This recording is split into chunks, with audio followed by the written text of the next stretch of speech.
the broadcast buffer and let anybody join.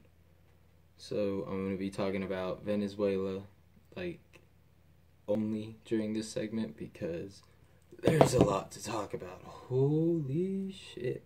So, I guess we'll start with what Donald Trump said yesterday.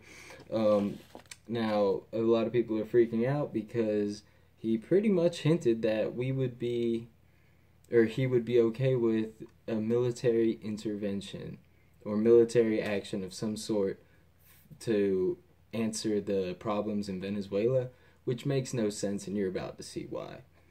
So, after the sham election, which was held, I believe 2 Sundays ago, on July 30th, there was a election to choose new constitutional assembly members or national assembly members, and what ended up happening was Maduro, Nicolas Maduro, he is the president and leader of the Socialist Party. He decided, like, yeah, if I can get all the seats inside of the assembly, then nobody can stop me. And he's right. So he ended up winning 545 out of 545 seats in the election. Now, even though protesters didn't vote as like a sign of protest, there's no way you win every single seat. 545.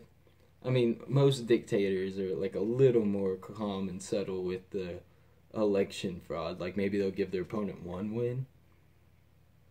But anyways, let's see what Trump had to say about this, because I think it's pretty telling about just how simplistic his mindset is and how little thought he puts into serious problems. So let's listen here. I hope this sounds good, because I have to play it on my phone. What options are on the table right now to deal with this mess? We have many options for Venezuela. And by the way, I'm not going to rule out a military option. We have many options for Venezuela. This is our neighbor. This is, we're all over the world. And we have troops all over the world in places that are very, very far away. Venezuela is not very far away. And the people are suffering. And they're dying. We have many options for Venezuela, including a possible military option if necessary. U.S.-led, President? Say? That would be a U.S.-led military operation? We don't talk about it, but a military operation, a military option is certainly something that we could pursue. Okay, so let me tell you why that is a terrible idea. First of all, Latin America is not exactly happy with the United States, seeing as our CIA and government helped overthrow literally like 10 different regimes. And where did that list go? Right here. So in 1954, Operation PBS Success in Guatemala. Haiti, 59. That was when the CIA supported Duvalier, who killed 100,000 people. Brazil in 64 to overthrow Joao Goulart. Uruguay in 69. Bolivia, 1971. That's with Che Guevara. Chile, 1973. Project Food Belt.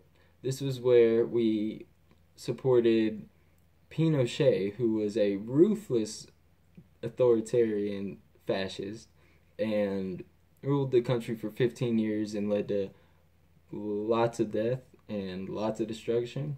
But, as long as they're playing ball economically, we're cool. Argentina, in 1976. El Salvador, 1980. That's Manuel Noriega. He was actually, did you know, Noriega was a CIA agent?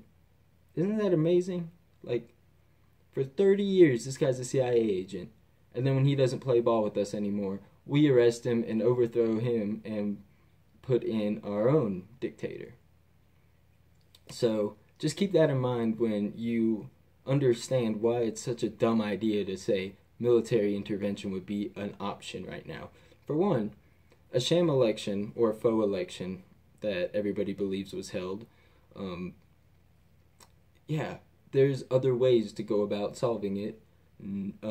There's a lot of protest, violent protest. Over 120 civilians have already died since the protest started back in March. And you have some cops that have died as well. There's a lot of unrest in the country, and there's a lot of people who are pissed off that their democracy is now dwindling away into an authoritarian dictatorship under Nicolas Maduro. So, Nicolas Maduro is the president of Venezuela, leader of the Socialist Party. So he now has complete control of the government. Once, the first thing that actually sparked protest was back in March, where he tried to rule that the Supreme Court, he tried to strip the Supreme Court of their ability to, the Supreme Court was trying to strip away the power of Congress. That would have essentially give Nicolas Maduro more power. And he was actually the underling of Hugo Chavez, and after he died, Maduro took over, and ever since Maduro took over, he's been inching his way towards what we see today, which is like a takeover of the government through his party. He has 545 people who are going to agree with anything he does. Right after the election, Maduro decided to jail two of his political rivals, people who ran against him in the campaign. I even put one on house arrest, and that's like authoritarianism 101. You see this in almost every country where there's a bad voting system or something to that extent. You'll see lots of people who... Oh shit, I lost my train of thought. Oh man. Oh well, it's early in the morning, forgive me. So, we'll just move on to something else about the protests that nobody's really talking about in the mainstream news, and that is the fact that in Venezuela, people are very much a collectivist society. They live in one, So, that means that they are going to love the idea of socialism and looking out for your neighbor and living as a group instead of a more individualistic mindset like you see here in America. And people in South America and Latin America fear the United States and its imperialism because of all the things we've done in the past. There's a reason they're called banana republics. It's because we went in there and the United Fruit Company, not UFC, not the fighting company, but United Fruit Company was more important to the U.S. government, their profits were, than human lives. And we've seen this time and time again. The CIA is always trying to overthrow the weaker governments, and if they're not, basically if they're at all socialist and not playing by the capitalistic rules that they like to see, you're gonna lose all your... I cannot stay on track today. Holy shit. Anyways.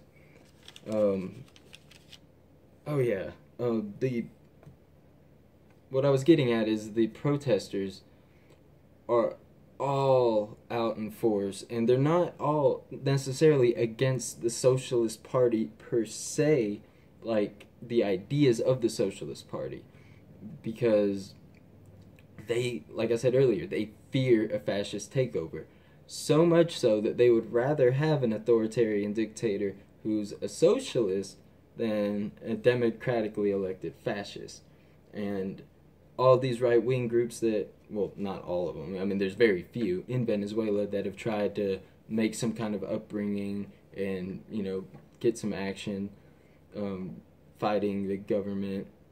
or raising support, nobody wants to join them. So it's kind of like a no-win situation for these citizens, because unless they band together and are able to form a force that's able to take on the government, they're not going to be able to stop Maduro. And you would have to rely on the hope that military advisors and generals wouldn't follow through with commands, and maybe people just stop ignoring or just stop listening to what the government says.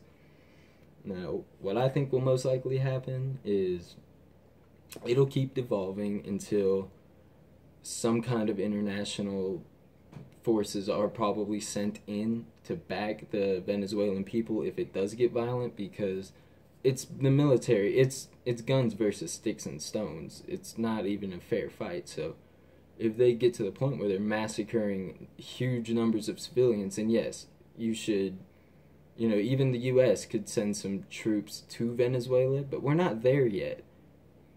Did you know that the Venezuelan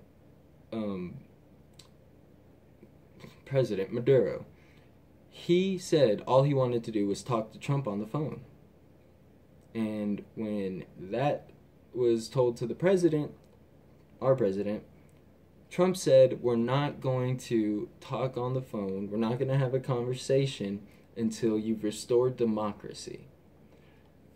Now, you heard him in that speech earlier. He was talking about all these options they have. Wouldn't talking on the phone be the first option, Donald? Wouldn't that be the way to open the door to dialogue and start having a conversation? Maybe level with Maduro, maybe you make some deals. But no, he just wants to send in fucking troops. He's already sending 4,000 more troops into Afghanistan. We've only been there for 16 years. We haven't won shit. We haven't done shit. We don't have shit to show for it. Did you know that we only have control of 60% of Afghanistan after being there for 14 years? The Taliban has 40% of the land. We're imperialists. The U.S. needs to stay out of other people's business. We need to fix our own country and worry about other countries when they ask for our help. Nope, Venezuela is definitely not asking for our help in this situation, and Donald Trump is only making it worse when he says stupid shit like we haven't taken military options off the table when nobody's even there yet. There's a million better ways to go about creating a peaceful policy than to dick around and mess around on Twitter poking fun at Kim Jong-un or fucking Maduro. I mean, this dude is a child. He does not understand the level-headedness it takes to be a president. He doesn't get any nuance. He probably thought he was making a strong statement next to Rex Tillerson and Nikki Haley, who both look kind of shocked that he said something that stupid, because Rex Tillerson, for all the shit I've given him about being the CEO of ExxonMobil, he's done a decent job foreign policy-wise. I mean, he hasn't started wars. I mean, Donald Trump isn't going over there to, quell over any tensions we have with people, whether it be in the Middle East, South America, you name it.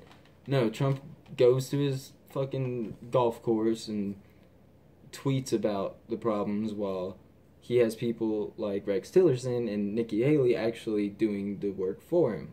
And then, of course, Trump likes to take all the credit. I'm going to make a video about this later, but he was making a statement about the shooting, or the car that ran over all those protesters in Charlottesville. And is it Charlottesville? I think so. Virginia. And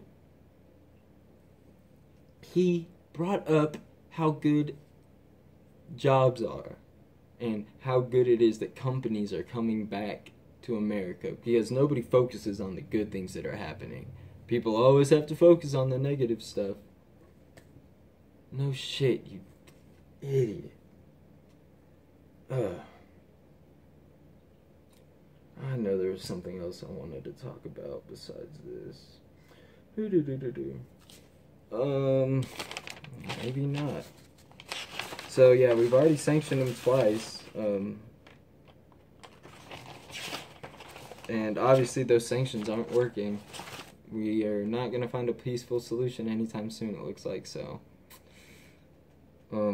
especially if we're not even willing to talk to them on the phone. This is ridiculous. So, anyways, if you like what I do, please like, comment, subscribe, and share this video. And I'll see all you fuckers later. Peace out. Do, do, do, do, do, do, do, do.